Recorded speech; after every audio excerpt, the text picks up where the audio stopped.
Seperti itu.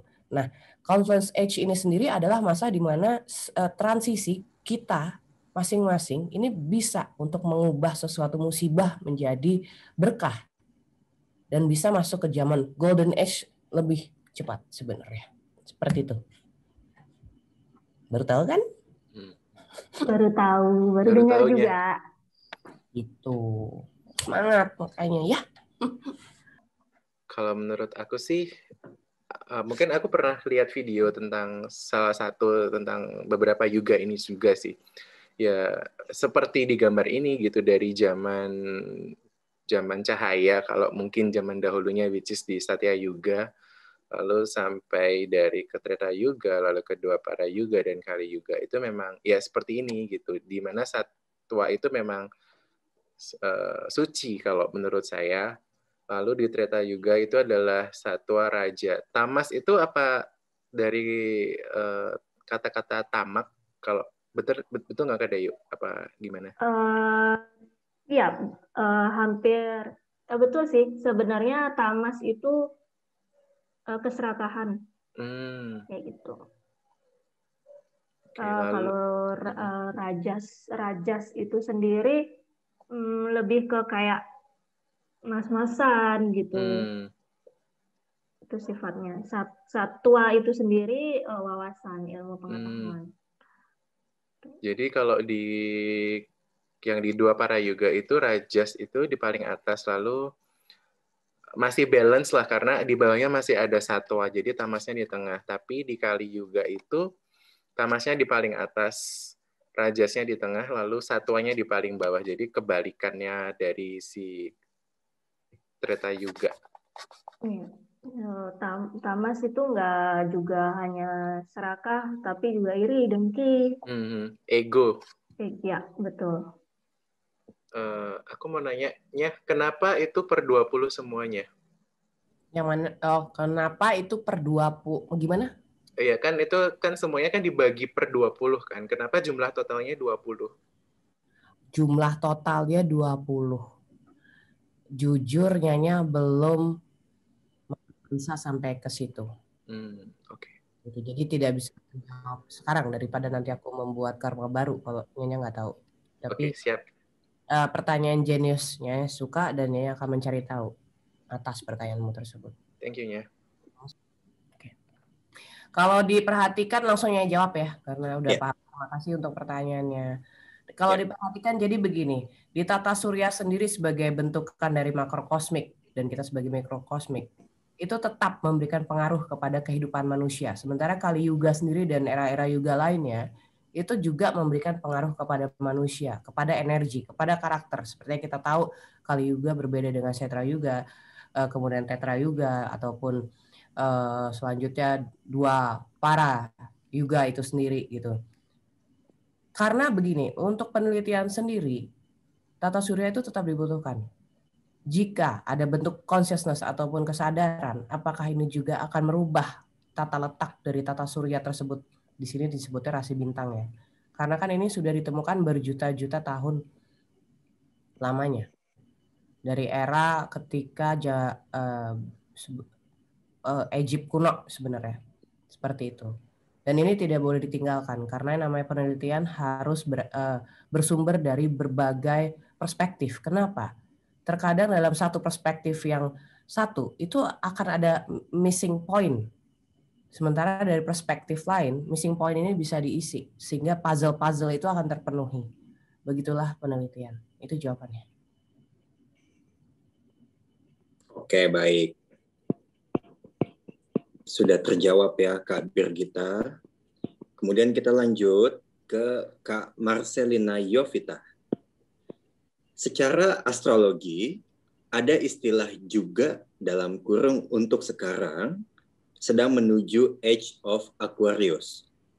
Apakah ada korelasinya dengan periode menurut Mahayuga? Terima kasih. Kalau periode menurut Mahayuga itu yang pasti adalah gambaran besar. Mahayuga itu sendiri kan the big pictures dari setiap masa yuga tersebut. Tapi yang pasti kalau masuk ke tadi apa Aquarius ya, rasi Aquarius. apapun itu, ini sebenarnya lebih secara pecahan-pecahan yang sebenarnya bagian terkecil dari tata surya itu sendiri.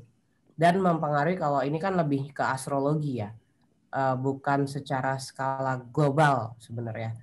Karena kembali lagi ada yang memang terpengaruh sama vibrasi ataupun energi dari rasi-rasi bintang ini, tapi ada yang sudah tidak terpengaruh sama sekali.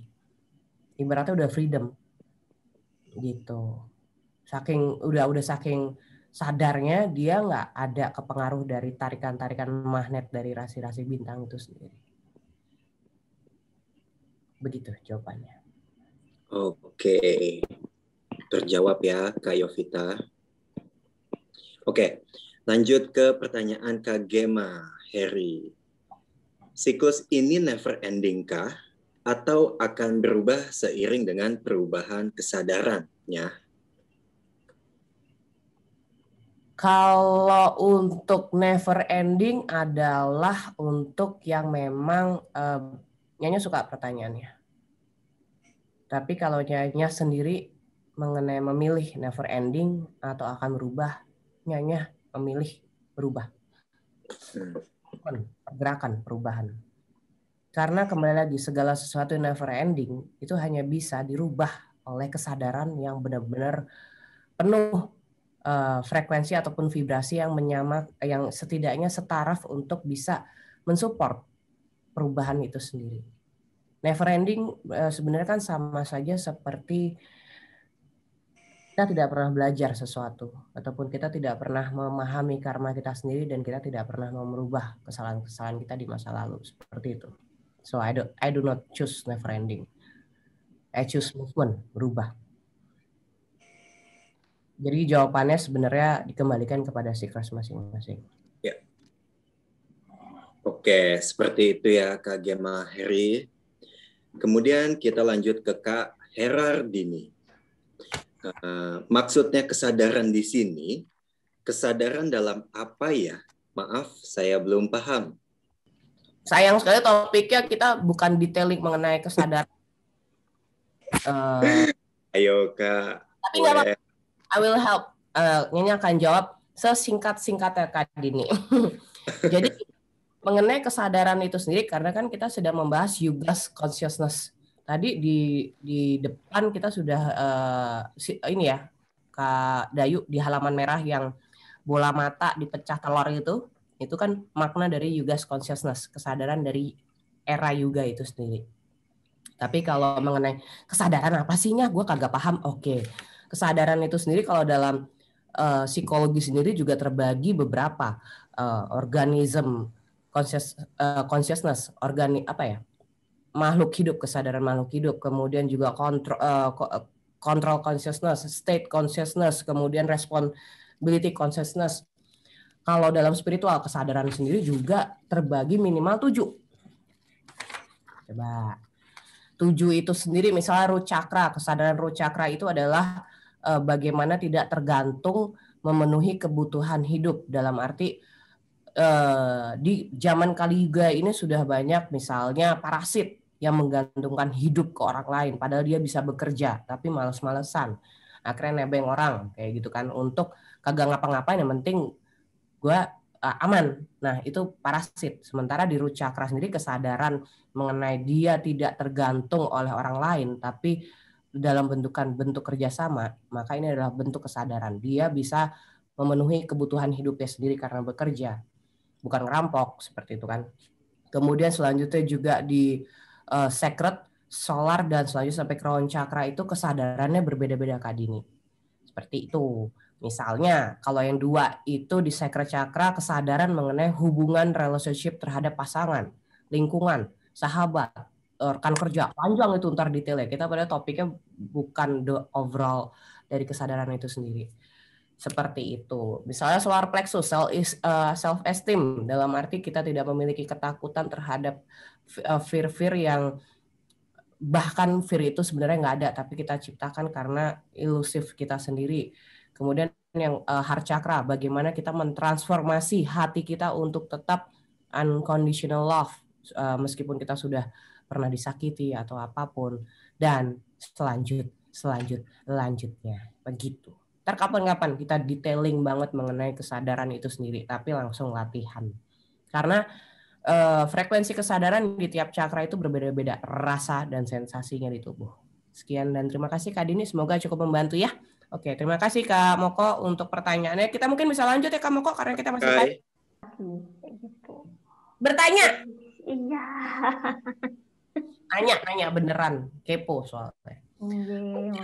Dari situasi Sudra ini ketika dia mau berusaha untuk being consciousness ataupun menjadi, dia tahu gitu loh bahwa harus banyak tantangan dalam hidup ya yang sebagai Sudra, tapi dia mau meningkatkan dirinya mungkin menjadi Satria atau setidaknya tidak. Kembali lagi, Sudra ini kan juga bentukan energi ketika jiwa terlahir dalam bentukan evolusi karena mungkin beberapa kehidupan evolusi sebelumnya itu secara poin spiritualnya belum memenuhi persyaratan. Seperti itu. Persyaratan spiritual. Nah, mungkin tidak di kehidupan sekarang, bahkan di era Kali Yuga yang dalam masa transisi seperti kita tahu bahwa miracles itu bisa terjadi. Jiwa Sudra ini sendiri, energi Sudra ini ketika dia bertemu dengan ya mungkin Brahma atau yang lebih di atasnya ini bisa lebih meningkat, Bu. Itu dia. Jadi bukan harga mati, cuma tantangannya memang luar biasa. Asal jangan menyerah aja, itu aja sih. Terima kasih. Jadi ini cycle dari Catur Yugi ya, Kak Celdo. Proses dari reinkarnasi untuk Yug Pariwartan di zaman Treta Yuga, dan awalnya berangkat dari Nirguna Wisnu, Absolute Truth. Absolute Truth di masa perang Ramayana itu sendiri, di epos Ramayana ya. Rahwana ini sendiri beliau itu pemuja dewa Siwa. Sedangkan Rama itu reinkarnasi dari Wisnu itu sendiri. Versinya sebenarnya ini kita sebutnya skematik ya sebenarnya, ataupun kalau diagram kan biasanya ada kotak-kotak ini skematik, bagaimana memudahkan kita pemahaman mengenai segala sejarah, mau itu adalah budaya, mitologi, segala sesuatu sejarah yang memang terkoneksi dengan makhluk hidup, bahkan manusia itu sendiri, terutama yang terkoneksi dengan spiritual.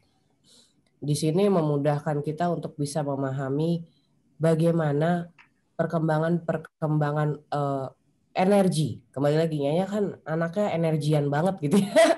Maksudnya ngebahas segala sesuatu dari energi. Oke, hubungan kagak berenergi, bye, kayak gitu kan. Jadi ya kembali lagi, ketika dalam sebuah perkembangan budaya ataupun mitologi sendiri, bahkan kita bisa tahu apakah itu mitos, ataupun itu legenda, ataupun itu memang benar kisah nyata, tapi berada di dimensi yang lain. Kita hanya bisa memastikan ketika kita terjun ke dalam spiritual dan kita mengalami banyak pengalaman personal yang setiap orang berbeda-beda. Dan skematik ini sendiri buatnya luar biasa keren gitu ya, maksudnya begini awal mula pengembangan dari spiritual itu sendiri, dan memang penuh dengan proses. Dan kembali lagi, untuk menjadi sejati manusia, kita memang harus mengenal spiritual kita tidak hanya di kehidupan saat ini. Mundur lagi 100 tahun, mundur lagi 100 tahun. Why? We need to know about the roots. Kalau Nyanya sih bukan tipe yang doyan disuapin. Nyanya tipe yang digging, gali. Kadangkala kita kalau disuapin, kita nggak tahu ada harta karun apa lagi yang sebenarnya tersembunyi atau memang disembunyikan. Itu nanti jawabannya ada di halaman-halaman akhir ya. Silahkan. Baik. Thank you Nyonya. Kita ke halaman berikutnya. Sebelum ke halaman berikut ya, balik lagi. Gosip nih.